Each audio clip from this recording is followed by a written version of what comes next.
కలకలం రేపుతోంది.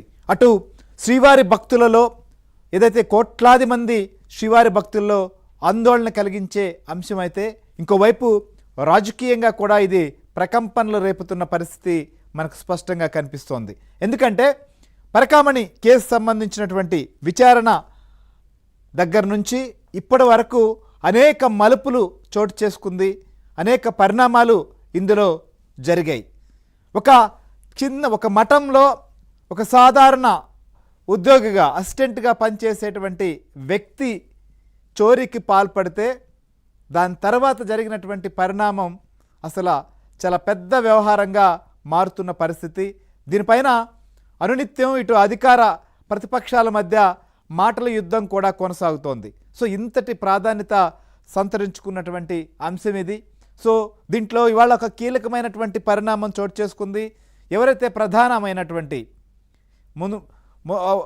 రవికుమార్ ఉన్నారు, రవికుమార్ సిఐడి కావచ్చు, ఏసీబీ ఇచ్చినటువంటి నివేదికలు కావాలని చెప్పి ఆయన హైకోర్టు కోరితే దాన్ని తిరస్కరించిన పరిస్థితి. ఎందుకంటే ఈ నివేదికలు ప్రస్తుతం కోర్టుకు మాత్రమే చేరాయి, కోర్టు పరిశీలనకు మాత్రమే ఉన్నటువంటి పరిస్థితి కాబట్టి ఈ దశలో ఇచ్చేందుకు కూడా నిరాకరించారు. ఇదొక కీలకమైనటువంటి డెవలప్మెంట్. నిన్న చూసాం, మాజీ ముఖ్యమంత్రి వైసీపీ అధ్యక్షుడు జగన్మోహన్ రెడ్డి సో పరకామణి కేసు చాలా చిన్న అంశంగా ఆయన ప్రస్తావించారు. ఎందుకంటే అవెన్నో $9-10 $72,000 లోపు విలువ చేసేటువంటి అంశం పట్టుకున్నది మేమే అని చెబుతూ దీన్నేదో రాజకీయం చేస్తున్నారు. అప్పట్లో చైర్మన్లుగా టీటీడీకి పనిచేసినటువంటి వైవి సుబ్బారెడ్డి లేదా బోమన్ కరుణాకర్ రెడ్డి వీరిపైన వేధింపులకు గురి చేసేటువంటి ప్రయత్నం చేస్తున్నారని చెప్పి జగన్ మాట్లాడిన తర్వాత దీనిపైన కూటమి సంబంధించినటువంటి నాయకులు, మంత్రులు పెద్ద ఎత్తున కౌంటర్లు ఇస్తూ వస్తున్న పరిస్థితులు మనం చూస్తున్నాం.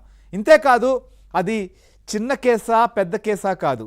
సో కలియుగ ప్రత్యక్ష దైవం కోట్ల మంది భక్తులు కలిగినటువంటి వెంకటేశ్వర స్వామి ఆలయంలో ఉన్నటువంటి పరకామణిలో జరిగినటువంటి దొంగతనం ఇది సాధారణంగా ఎక్కడో జరిగినటువంటి అంశం కాదు. సో పరమ పవిత్రంగా భావించి భక్తులు ఎంతో భక్తి శ్రద్ధలతో నిష్ఠతో శ్రీవారికి ముడుపు సమర్పించుకునేటువంటి పరిస్థితి హుండీలోకి సమర్పిస్తారు. సో అలాంటి హుండీ లెక్కిస్తున్నప్పుడు జరిగినటువంటి దొంగతనం ఇది. సో కాబట్టి ఇది సాధారణమైన చిన్న అంశంగా చూడాల్సినటువంటి అవసరం లేదు. సో కేవలం పట్టుబడ్డ రోజు మాత్రమే కాదు, అంతకుముందు ఎప్పటి నుంచి పనిచేస్తున్నారు, ఎన్ని సంవత్సరాల నుంచి ఆయన ఉన్నారు, అప్పట్లో ఏం జరిగింది అనేటివన్నీ కూడా చూడాలి. సో ఆయనకు వస్తున్నటువంటి జీతం ఎంత, ఆయన టీటీడీకి ఇచ్చినటువంటి ఆస్తుల విలువ ఎంత, ఇన్ని కోట్ల రూపాయలకు సంబంధించినటువంటి ఆస్తులు వారు ఇచ్చారు అంటే ఎలా ఇచ్చారు, ఏ రకంగా ఇవ్వగలిగారు అనేది కూడా ఇవాళ $1 మిలియన్ ప్రశ్న. సో రవికుమార్ సంబంధించినటువంటి ఆస్తులు టీటీడీకే వెళ్ళాయా లేకపోతే ఇంకెవరికైనా వెళ్ళాయా?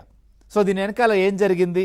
అంతకంటే ముఖ్యంగా ఈ కేసును పట్టుకుని కేసు ఫైల్ చేసిన సతీష్ కుమార్ ఆయన రైల్వే సిఏగా అప్పట్లో ఆయన విజిలెన్స్లో పనిచేస్తూ టీటీడీలో ఈ కేసును కూడా ఫైల్ చేశారు. ఆయన చనిపోయాడు. ఆయన మృతి ఇప్పటికీ పెద్ద మిస్టరీ. వారి కుటుంబీకులు ఇది హత్యగా చెప్తున్న పరిస్థితి. ఇంకోవైపు దీనికి సంబంధించిన విచారణ కూడా కొనసాగుతోంది. కాబట్టి ఈ పరకామణి కేసు సంబంధించినటువంటి డెవలప్మెంట్ పైన సో అట్లనే ఏసీబీ కావచ్చు, విజిలెన్స్ సిట్ దీనిపైన విచారణ కూడా చేసింది. సో ఈ నేపథ్యంలో ఏం జరుగుతోంది ఒకసారి మనం ఏపీ బ్యూరో చీఫ్ రామారావు మనతో పాటు లైవ్లో ఉన్నారు. అలానే ప్రముఖ న్యాయవాది విశ్లేషకులు ముప్పాళ్ళ సుబ్బారావు గారు కూడా మనతో పాటు లైవ్లో జాయిన్ అయ్యారు. నమస్కారం రామారావు గారు. ఏంటి అసలుకి సో ఇవాళ హైకోర్టులో జరిగినటువంటి డెవలప్మెంట్ ఏంటి? సో ఈ కేసు సంబంధించినటువంటి విషయంలో ఇటు రాజకీయంగా పరస్పర విమర్శలు ప్రతి విమర్శలు కొనసాగుతున్నది ఒకవైపు అయితే, న్యాయపరంగా ఇది ఆదేశాలతో జరుగుతున్నటువంటి విచారణ కాబట్టి ఇవాళ జరిగినటువంటి డెవలప్మెంట్ ఏంటి? శ్రీహరి, ఈరోజు హైకోర్టు